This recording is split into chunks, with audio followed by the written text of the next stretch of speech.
حضرت بلال حبشی جو عاشقوں کے امام ہیں، معزز رسول ہیں، وہ جب ایمان لائے نا تو ان کا جو مالک تھا امیہ بڑا ظلم کرتا، لاش پر لٹا دیتا، پیٹ پر پتھر رکھ دیتا، پھوڑے مارتا، مگر آپ دین پر ڈٹے رہتے۔ سیدنا ابوبکر صدیق سے جب دیکھا تو آپ کو بڑی تکلیف ہوئی، آپ نے کہا کہ اے امیہ اتنے غلام کو کیوں تکلیف دیتے ہو، کہ تمہیں بڑے پسند ہے تو خرید لو۔ اس نے ایک رقم بتائی، آپ نے کہا ٹھیک ہے، اس نے رقم اور بڑھا دی، سودا کے اندر رقم اور بڑھا دی، آپ نے کہا پھر بھی ٹھیک ہے، اور بڑھا دیا، آپ نے کہا پھر بھی ٹھیک ہے۔ ایک روایت کے مطابق 5 اوقیہ سونا کی کوئی 32 تولے سونا بنتا ہے، ٹھیک ہے، 5 اوقنا میں آپ نے حضرت بلال کو خرید دیا۔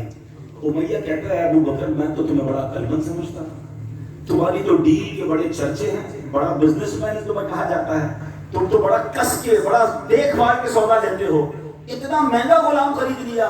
اے ابو بکر اگر تم 1 اوقیہ سونے پر رک جاتے نا، ڈٹ جاتے، تو میں بلال کو 1 اوقیہ میں بھی بیچ دیتا۔ سنو صدیق اکبر نے کیا کہا، امیہ تمہیں کیا معلوم بلال کیا ہے، تمہیں بلال کی قیمت کے بارے معلوم، تم 100 اوقیہ مانگتے میں 100 بھی دیتا۔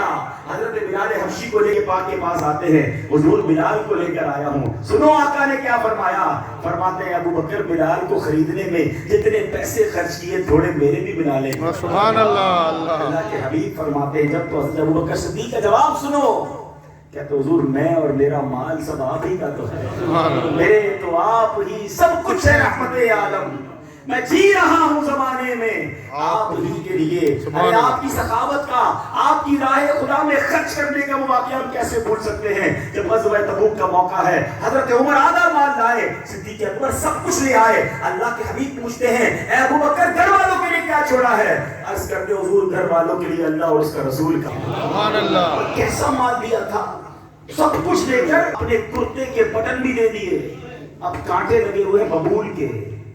جبریل امین نبی پاک کی بارگاہ میں آئے اور جبریل امین نے جو لباس پہنا تھا اس میں بھی کانٹے لگے ہوئے۔ اللہ کے حبیب علیہ السلام نے سوال کیا کہ اے جبریل یہ کیسا لباس پہنا ہے؟ حضور آج صرف میں نے نہیں، آسمان پر جتنے فرشتے ہیں، اللہ کو ابو بکر کی ادا ایسی پسند آئی ہے کہ آج سب فرشتوں نے ایسا لباس پہنا ہے۔ حضور رب ابو بکر کو سلام ارشاد فرماتا ہے اور سوال کرتا ہے، آپ پوچھئے کہ اے ابو بکر اس حال میں اب تمہارے پاس کچھ نہیں ہے، کیا تم رب سے راضی ہو؟ سبحان اللہ۔ سیدنا ابو بکر صدیق سے اللہ کے حبیب ارشاد فرماتے ہیں ابو بکر رب نے سلام بھیجا اور تم سے پوچھا جا رہا ہے۔ حدیث کا خلاصہ ہے اے ابو بکر تم اس بات پر راضی ہو کہ اب تمہارے پاس کچھ نہیں، اللہ سے خوش ہو؟ سیدنا ابو بکر صدیق زاروں کے دار رونے لگے، کہتے میں اپنے رب سے کیسے ناراض ہو سکتا ہوں، میں بالکل راضی ہوں حضور، میں بالکل راضی ہوں۔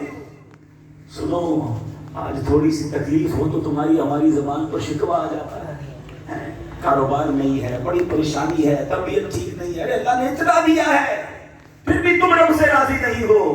انہوں نے سب دے دیا پھر بھی راضی ہے اور پھر رب بھی ان سے راضی ہے۔ تو اے میرے میٹھے اسلامی بھائیوں، اللہ نے دوسری خواہش کیسی پوری کی، وَإِقُ مَالِ عَلَيْكَ، اور جب آخری خواہش وَالْجُلُوسُ بَيْنَ يَدَيْكَ، بس حضور آپ کے قدموں میں حاضر رہو، ساری زندگی تو حاضر رہے۔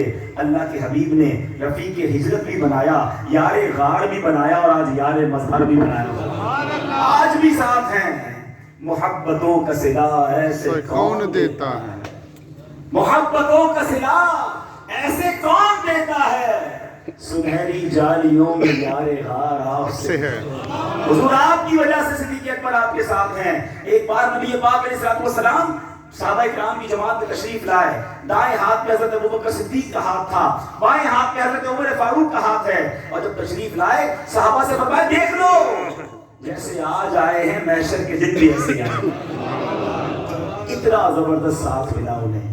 اللہ تربت صدیق اکبر پر کروڑوں بار رحمتوں کی بارش نازل فرمائے اور ہمیں ان کے فیوز و برکات سے مالا مال فرمائے، ان کے صدقے اللہ کریم ہمیں سچا عاشق بنائے۔